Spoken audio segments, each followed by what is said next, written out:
Like यार, जब मैंने फर्स्ट टाइम वन पंच मैन देखा था तब मैंने भी एक वक्त को सोचा था कि जैसे साइतामा और पावर्ड है वैसे ही भीम भी है, तो एक में एक्स्ट्रा ऑर्डिनरी और एक में मेक्स नो सेंस वाला अटैक क्यों? मैंने कुछ टाइम तक सोचा, फिर जब मुझे इसका आंसर नहीं मिला तो मैंने लास्ट में खुद को भी यही आंसर दे दिया, क्योंकि वो लड्डू खाता है। But now I thought to discuss on this matter. अब मैं ये नहीं कह सकता कि सब भीम को सिर्फ एक ही रीज़न से हेट करते, इवन मैं ये भी नहीं कह सकती कि लोग उसे हेट भी करते, बिकॉज इंडिया किड शोज़ बनाता है और मेरे चाइल्डहुड में काफ़ी बड़ी ऑडियंस ग्रैब करता था compare to other Indian TV kid shows. But जब भी जापानीज़ एनिमे से इंडियन किड्स एनिमेटेड शो का कंपैरिजन किया जाता है तो सबसे पहला नाम भीम का ही आता है, और भीम की सबसे ज़्यादा कंपैरिजन साइतामा से की जाती है, जो कि ऑब्वियसली आँख मुँह कान कहीं से कंपेयर के लायक नहीं है। पर अगर इसे थोड़ा डीप से समझे तो हम खुद के पॉइंट्स में गलत निकल जाएंगे।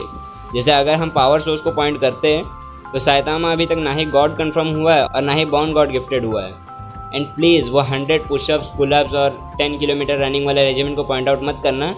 इस बार मैं सिर्फ एक ही सेंटेंस कहूँगा, इस रेजिमेंट के थ्रू साइतामा सिर्फ सेल्फ लिमिट ब्रेक कर सकता है, ना कि यूनिवर्सल।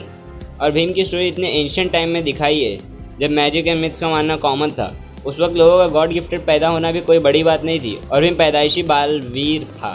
और दूसरा, भीम एक कार्टून शो है तो इसमें लॉजिक ब्रेक करना कोई गलत बात भी नहीं है। और जिन लोगों को भीम के लड्डू खाने से दिक्कत है, खाने दो यार, पतला सा इंसान है बेचारा, जलता है the one and only Kalia से। ओके, मैं ये क्लियर कर दूं कि लड्डू खाने से उसमें शक्ति नहीं एनर्जी आती है। ऐसा इंस्टेंट ट्रिगर सब में होता है जिससे लोग एनर्जी या रेज में आ जाते हैं। जैसे पोटैटो चिप्स खाने से लाइट को आता है, सोने के बाद जेनित्सु को आता है, बाप का नाम सुन के बिग बॉस के कंटेस्टेंट्स को आता है।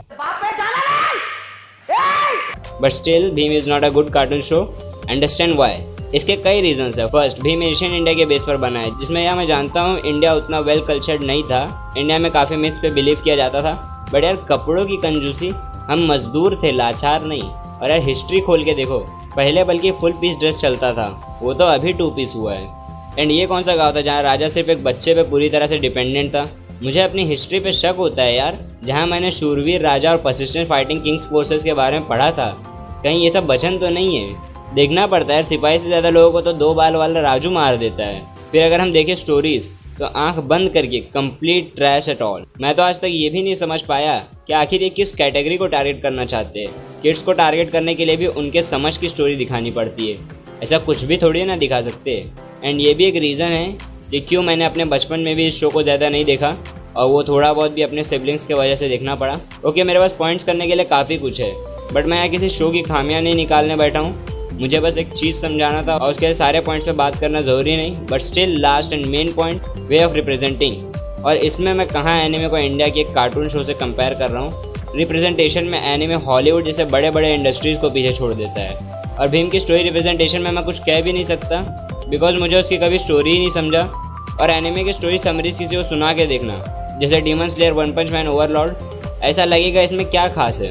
अगर मैं किसी को बता दूं कि एक बंदा गेम में ट्रांसफ़र हो जाता है एंड वहाँ के सबसे स्ट्रॉन्गेस्ट बीइंग का रूलर बन जाता है, तो इसमें ऐसा खास क्या है? बट जिसने इन स्टोरीज़ को एनिमे फॉर्म में देखा है उन्हें पता है कि खास क्या है। एंड इनके वे ऑफ रिप्रेजेंटेशन इतना अच्छा है कि ये कुछ सुनने में फेक लगने वाली बातों को भी रियल में फील करवा देते हैं। जैसे मेरी कैन साइतामा लिफ्ट म्योनिर वाली वीडियो पे हर कोई एक ही कमेंट कर रहा था कि 100 पुशअप्स, पुलअप्स एंड स्क्वाट्स किसी भी ह्यूमन बीइंग के लिए इम्पॉसिबल है, जिसे साइतामा करके अल्टीमेटली स्ट्रॉन्ग होता है।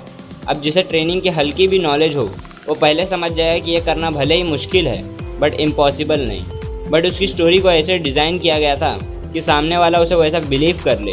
एंड एनिमे के वे ऑफ रिप्रेजेंटेशन की वजह से वॉचर्स इतने सैड एंड डिप्रेस्ड और कुछ तो रो भी देते हैं। अगर मैं एक नॉन ओटाकू को भी सैड एनिमेज दिखा दूँ तो एक टाइम को वो भी रो देगा। एंड अगर वो डीमन स्लेयर देख ले तो भले ही सोते वक्त फाइटिंग मोड पे आना इलॉजिकल है, बट उसके लिए वो चीज़ कहीं से मैटर नहीं करने वाला, only because of their great way of representation. ये इतना बड़ा पॉइंट है एनिमे का कि सिर्फ इसे अप्रिशिएट करने में एक पूरी वीडियो बना सकता हूँ। और अगर ये सवाल है कि जापानीज एनिमे से तो all Indian cartoon shows compare होते हैं, तो मैंने उनका पॉइंट्स क्यों नहीं निकाला। तो इसके लिए बस इतना ही समझो कि सारे कार्टून शोज, चाहे वो लड्डू खाने वाला हो या समोसा, ये सब एक ही खेत के लड्डू समोसे है। तो चाहे इनकी फसल कितनी भी अलग दिखे, नस्ल वही रहेगी। एंड ये उतना कोई बड़ा टॉपिक नहीं था, so it's and here. And video पसंद आए तो लाइक और शेयर करना, और एनिमे रिलेटेड कंटेंट हिंदी में देखने के लिए चैनल को सब्सक्राइब करें। मैं मिलूंगा एनिमे रिलेटेड किसी अगली वीडियो पे। See you soon and thanks for watching.